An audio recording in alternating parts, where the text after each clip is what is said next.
So today's focus is going to be natural log, and then the next video will actually be a focus on exponential, specifically e to the x problems.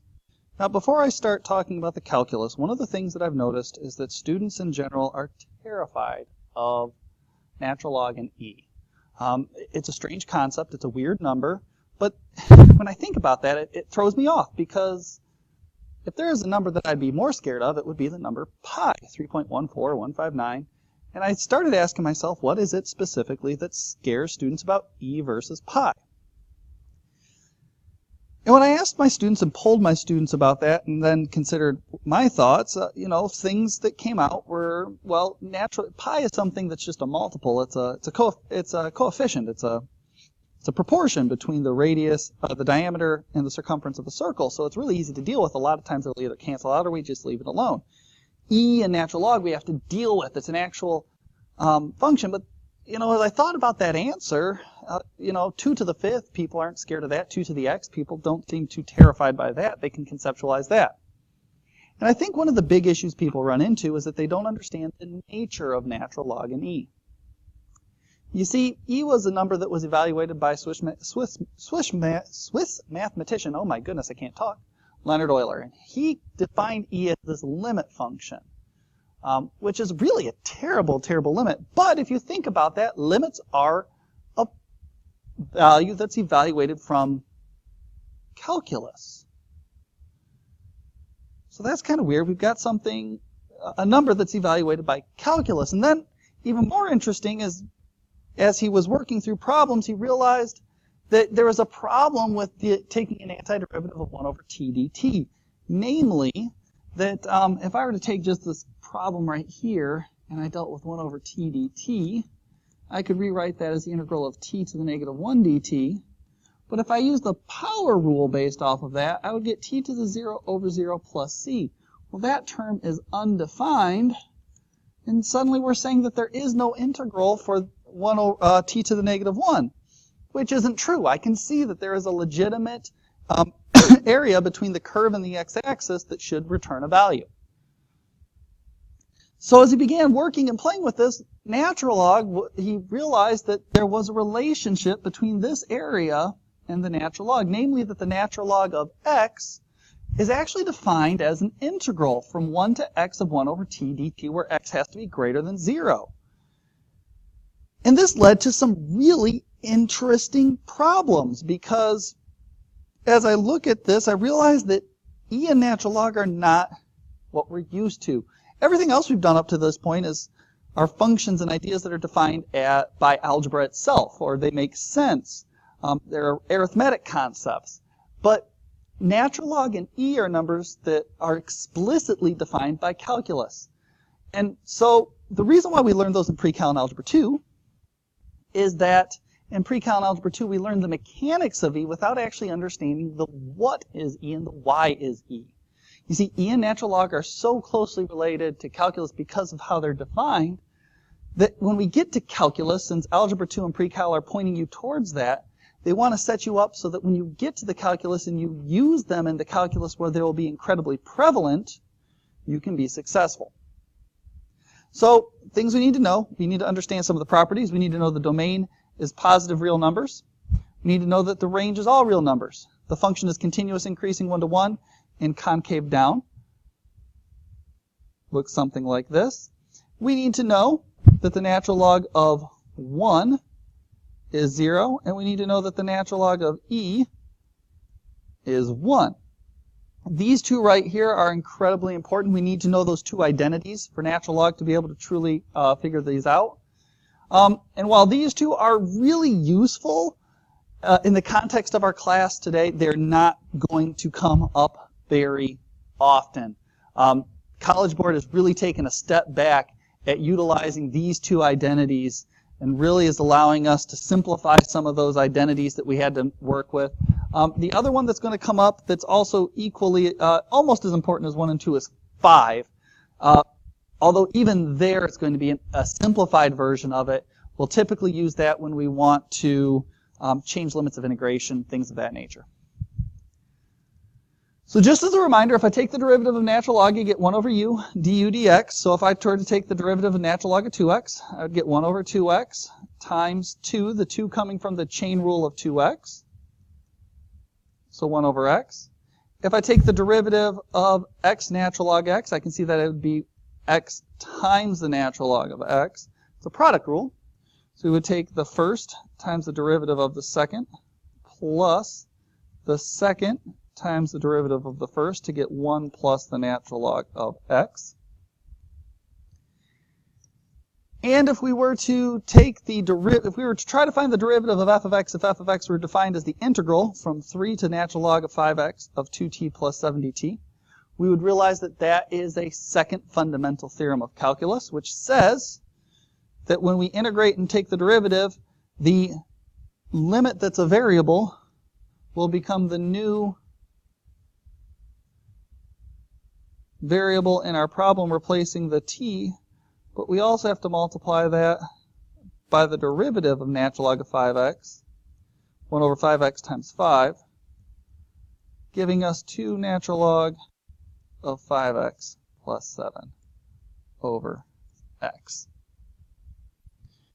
So that's all stuff that we should be able to do with relative ease, folks. So if you're struggling with that, that should be a sign that you need more derivative practice. The derivatives should come fairly easy at this stage.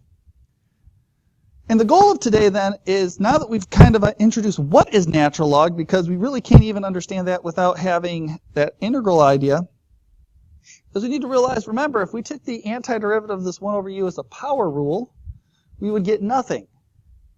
Well, an antiderivative is just backwards derivation, so what gives me 1 over u? It's the integral of it would be the natural log of u. So the integral of 1 over u du is the natural log of u, of the absolute value of u plus c. And I'll talk about the absolute value in just a moment. One of the major things to be careful with, this is 1 over u squared, 1 over square root of u, 1 over u to the 9/5. If it's anything but 1 over u, it is not a natural log problem. I will repeat that. Anything that is not 1 over u, if it has any power in the denominator whatsoever, it is not natural log. One of the biggest mistakes students make is they take that, they immediately go, oh, 1 over x squared, it's natural log of x squared. No, absolutely not. Just 1 over u. The other thing is this absolute value. Notice, remember we said that we can't take the natural log of negative numbers. So u can't be a negative number, but over here, 1 over u, I can have 1 over negative 3, 1 over negative 5, 1 over negative 7. I can have those negative values. So to handle the fact that the domain of my integral is all non-zero real numbers, and this is all positive real numbers, is if I take the absolute value of the negative numbers, I will get we'll get a domain that works for natural log. So that's where the absolute value comes from. So just starting off with something easy, I can rewrite the integral from 2 over x dx as 2 times 1 over x dx, and you'll see that that's a perfect match here. 2 natural log the absolute value of x plus c. And that's it. Now, obviously, these are the training wheel questions. We're going to get into some real ones here in just a minute. If we're dealing with the integral from 1 to e of 2 over x dx, a little more interesting. It's the same exact question, so this is really 2 times the integral from 1 to e of 1 over x dx, which is really 2 natural log of the absolute value of x evaluated from 1 to e. You'll notice there's no plus c. I can put the plus c if I feel the need to, but remember that in a definite integral, the c's will cancel. Then what I can do is I can recognize this as a first fundamental, the natural log of e minus the natural log of 1. Notice I dropped the absolute value since 1 and e are both positive. And using my knowledge, I know that the natural log of e is 1 minus the natural log of 1 is 0, a final value of 2. So those are, like I said, training wheel questions. Obviously, we're going to ask much more difficult questions when we get to the AP test. So let's take a look at these. Now, I want to kind of preface this with, remember that for the AB calculus test, you really need to have a couple of manipulation techniques. The major ones that you need to know is that I can either algebraically manipulate the question. I can multiply, divide, factor, and eliminate anything like that, or I have to use sub. And for the sake of AB, that is all you're going to be required. Now, once you get to BC, things get a lot more gray, get a lot more techniques. But in AB, we have really just two techniques that we're going to use a lot, with a third technique occasionally occurring. So I look at this problem, 1 over 2x minus 1, and I think to myself, is there any algebra I can do to that question? Can I manipulate or satisfy anything to make this into something I know? Because I can't do 1 over 2x minus 1. I can do 1 over x, but that's it. And when I look at that, I should see that there's not many choices, which means this should be a u sub question. So if I let u equal 2x minus 1, because that's the only thing up there that's worth u subbing, then du would be 2 dx. And as per, I'm not going to do any of the full manipulation on this. If you need to see that, check out my u sub video. We can rewrite this problem 1/2 the integral of 1 over u du. Well, and 1 over u du is really easy. That's just the natural log of the absolute value of u plus c. Since the problem is in terms of u, I don't want to leave it like that. I'm going to call it 1/2 the natural log of the absolute value of the u, which we said was 2x minus 1 plus c. And that's it. That's all there is to this question.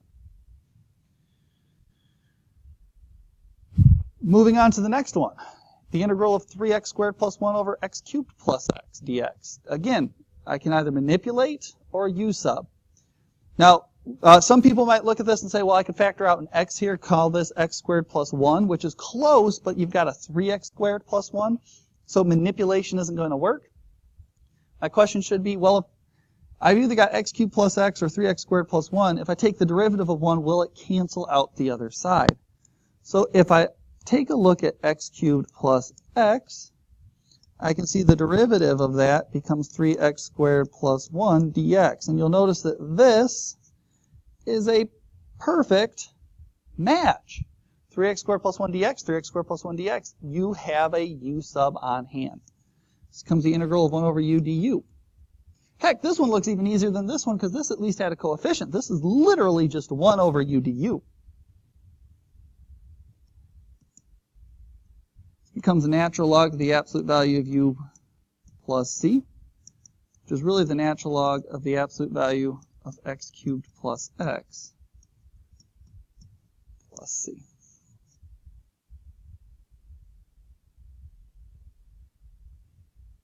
So you can see that when you're dealing with a natural log problem, a lot of times these turn out to be fairly straightforward problems. The last example I have down here, you'll notice that I have some problems require long division prior to integrating. What I want to really point out here is that when I'm dealing with this question, I've got a polynomial with a high order, apparently I'm going to write higher order, divided by a polynomial with a low order. And realize when I use the phrase order, I'm really just talking about their power. So this upper function is a polynomial with an order 3. The lower function is a polynomial with order 1. I can use long division to help simplify this down. And in fact, that's always going to happen when I've got a high order polynomial over a low powered polynomial compared to the previous question, low over high. So when we do these questions, yes, theoretically, I could require you to use a lot of different techniques. I could either make you do the full long division setup, but remember the AP test, speed is an issue, and they're not testing to see if you can do the division. The test is to see that you know that the division is required to do the calculus. So they're going to typically make them easy division questions, which means a lot of the time they're going to turn out to be synthetic division problems, where what I basically need to do is I need to take the x cubed, the x squared, the x and the constant, and I need to write down the coefficients for those. In this case, 1, -2, 0, and 3. The x term does not exist. And you're going to have a plus 1 out front from the solution to x minus 1. And we'll divide through. I'll bring down the 1. 1 times 1 is 1. Negative 1 plus 1 is negative, or negative 2 plus 1 is negative 1. 1 times negative 1 is negative 1. 0 minus 1 is negative 1. 1 times negative 1 is negative 1. And 2 minus 1 is 2. And what happened is because these are all being divided by an x term, then an x cubed divided by the x gives me an x squared. The x squared divided by the x gives me an x. The x divided by the x gives me a constant. And this 2 turns out to be a remainder. So this problem can be rewritten as x squared minus x minus 1 plus, and remember for a remainder, it's 2, whatever the remainder is, divided by whatever your divisor was in the problem. In this case, x minus 1. Didn't necessarily make the problem look that much easier, but it's still not bad. I can take, remember, I can take each of these individual terms and I can take the antiderivative of each one individually. So the antiderivative of x squared is x cubed over 3. The antiderivative of x is x squared over 2. The antiderivative of 1 is x. And then when I look at this term, I actually have to recognize that this term is actually a u sub, where u is x minus 1 and du is equal to dx. Now in this particular problem, that becomes 2 times the integral of 1 over u du. Nothing interesting actually falls out of this integral, but you should always recognize that that's a u sub. And the reason why is sometimes it will matter. In fact, in the multiple choice question at the very end of these notes, the u sub matters. So this turns out to be plus 2 natural log of the x minus 1 plus c. And this is where I tell you that, remember that your point in this is to start off, try to make it as easy as possible when you get the setup. But then when you get to the answer, remember that we're just working it down to wherever we need to, and then we'll leave it. So I don't see any simplification. I am done.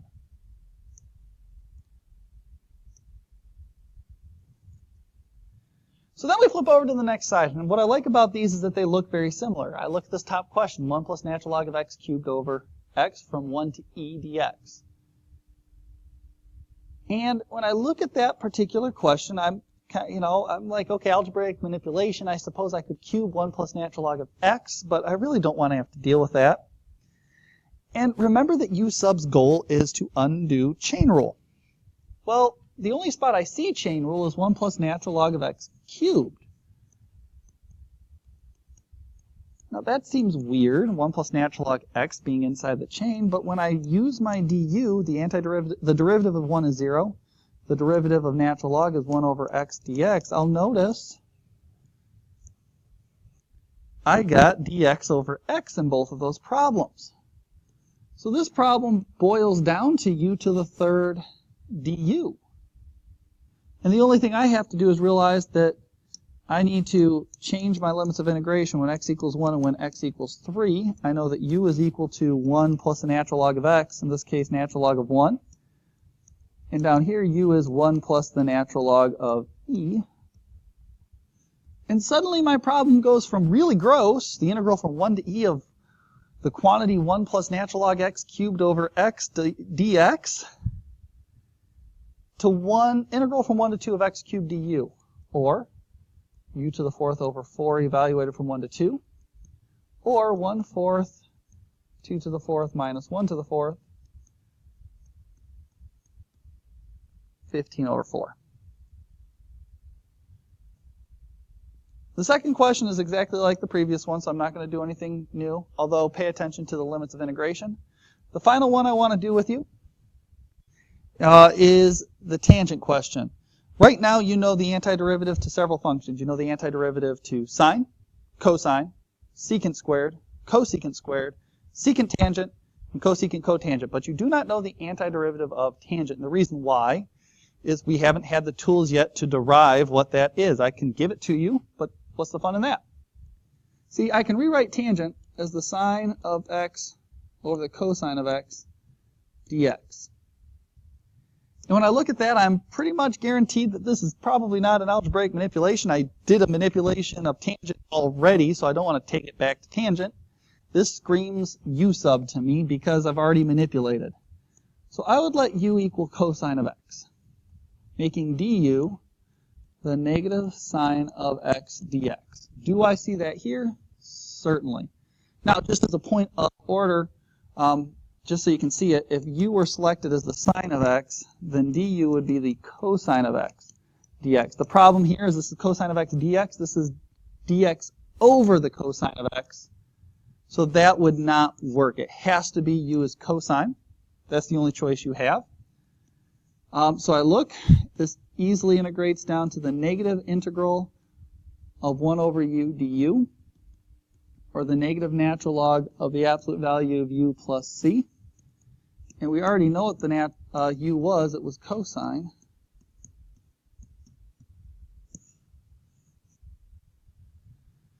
Now, that particular antiderivative is a useful one if you're trying to go from like a 4 to a 5 or even maybe a 3 to a 4. That might be a useful one to know because if you've got enough other stuff down to be able to spend some time to memorize this, you clearly have enough knowledge to get to that 3 level already. Those of you who are going, I'm a little shaky, while this is a very useful antiderivative, you can see the derivation is not terrible, so it doesn't take very long to find. So something to just think about as you go through the problem. There is this multiple choice question on the bottom. If you'd like to work on that, you may. But that is the entirety of natural log. So hopefully that was useful to you. I'll have another video explaining E coming up shortly, and we'll work some E problems, and we'll go from there. Hope you have a wonderful day. Thank you for your time.